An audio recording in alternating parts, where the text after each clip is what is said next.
Before the first dinosaur ever left a footprint in the mud, Earth was an alien landscape.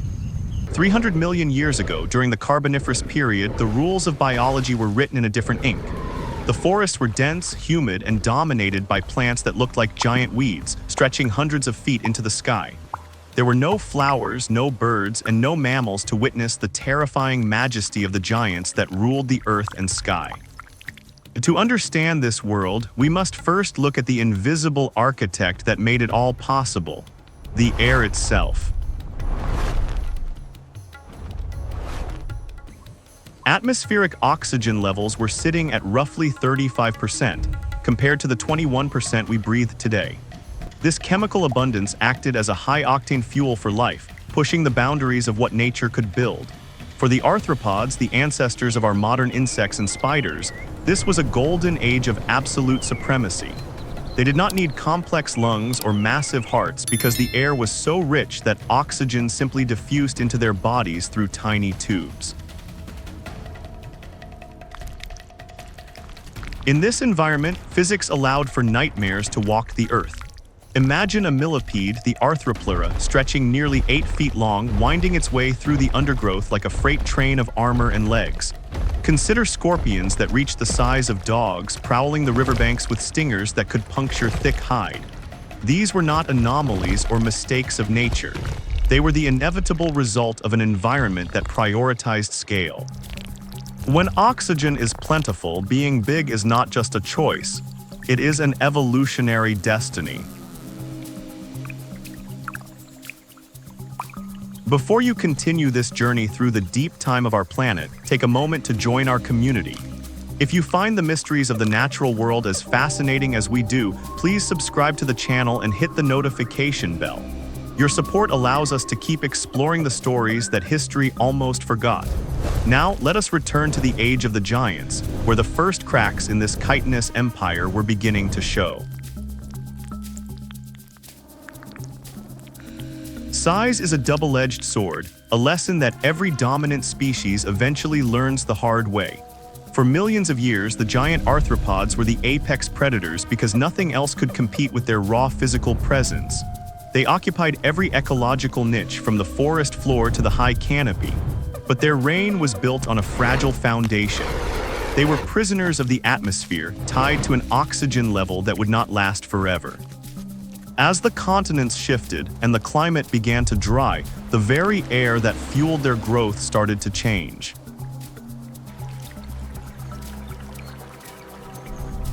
The transition was not a sudden explosion, but a slow, agonizing slide into obsolescence. Environmental shifts began to favor efficiency over sheer mass. As oxygen levels began to dip toward modern levels, the massive insects found themselves suffocating in a world that no longer supported their biology. A body that was once a fortress became a prison. This decline opened a door for a new group of contenders, the vertebrates. While the insects were struggling to breathe, early reptiles were perfecting a new way of living, one that did not rely on the generosity of the air.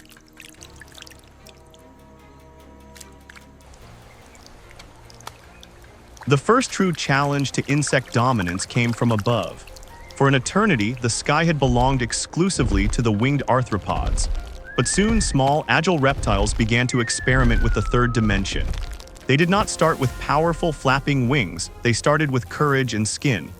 These early gliders utilized membranes stretched between their limbs to leap from the high ferns, drifting safely to the ground to escape predators or catch prey. It was the first time in history that the insects lost their monopoly on the air, marking the start of an aerial arms race that would last for millions of years. The true masters of this new frontier were the pterosaurs. Emerging long before the birds we know today, these creatures were the first vertebrates to achieve powered flight. They didn't just glide, they commanded the wind. With lightweight, hollow bones and wings made of muscle and skin, the pterosaurs became the new landlords of the horizon. Their ability to travel vast distances with minimal energy gave them a decisive advantage.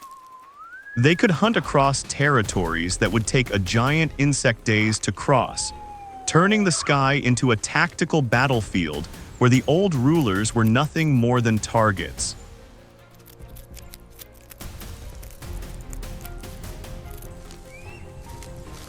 As we move forward into the heart of the Mesozoic era, we see the rise of the most famous icons of prehistory.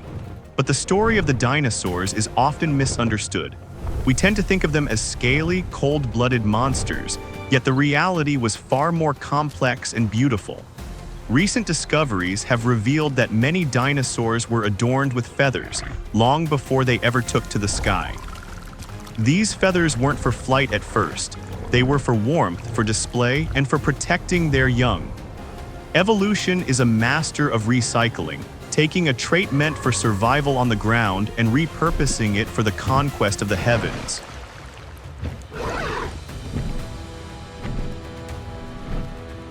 The birth of the birds was the final nail in the coffin for the age of giant insects. While pterosaurs were the heavy bombers of the prehistoric sky, early birds were the fighter jets.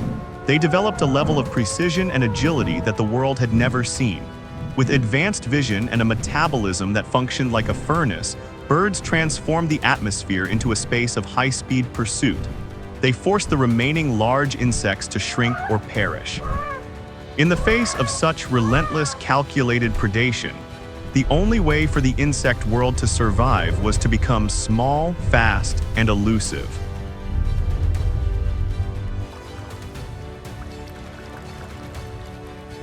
While the giants were clashing in the light of day, a quiet revolution was happening in the undergrowth. The first mammals were small, scurrying creatures that lived in the literal shadows of the dinosaurs. For a long time, we viewed them as insignificant, but they were the ultimate opportunists. They were warm-blooded, adaptable, and possessed a level of intelligence that allowed them to navigate a world of giants.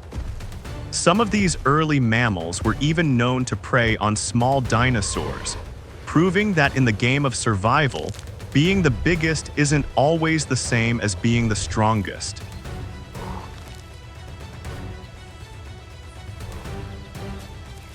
Nature, however, does not only change through teeth and claws. Sometimes the most profound shifts come from the ground up. One of the most significant events in the history of life was the rise of flowering plants.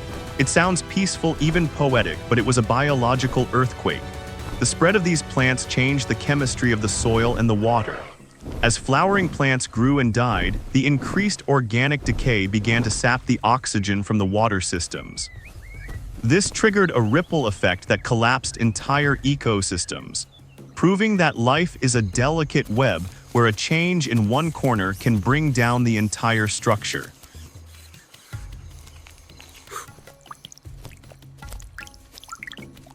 We often think of extinction as a failure, a sign of weakness. But looking back at the giants of the Carboniferous and the titans of the Mesozoic, we see a different truth. These species did not fail. They simply became incompatible with a world that refused to stay the same. Extinction is the natural consequence of a lost connection between an organism and its environment. When the climate changes, when the oxygen thins, or when the food chain shifts, the traits that once made you a king can become the very things that led to your downfall.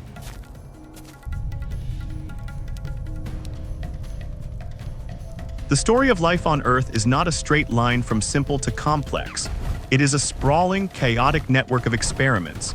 Some experiments, like the giant dragonflies, last for millions of years before the conditions of the laboratory change.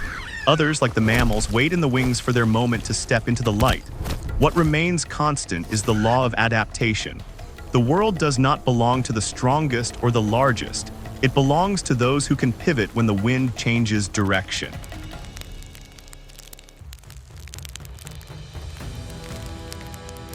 As we look at the world today, we see the echoes of these ancient battles. The small dragonfly hovering over a pond in your backyard is a survivor of a lineage that once ruled the world.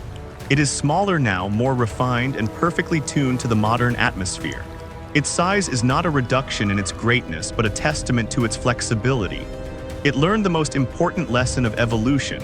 To stay the same is to die, but to change is to endure.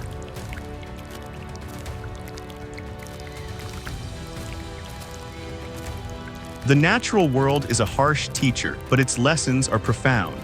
It reminds us that every ending is merely the starting point for something new. The fall of the giant insects allowed for the rise of the reptiles. The end of the dinosaurs gave the world to the mammals. And one day, our own era will become a layer of dust in the geological record, providing the foundation for whatever comes next. This is the beautiful, terrifying rhythm of our planet, a cycle of birth, dominance, and transformation that has been spinning for billions of years.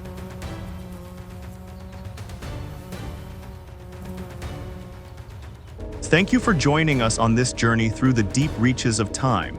If this exploration of Earth's forgotten giants has sparked your curiosity, don't forget to subscribe and share your thoughts in the comments below. What do you think is the most impressive feat of adaptation in the animal kingdom? We look forward to hearing your perspectives.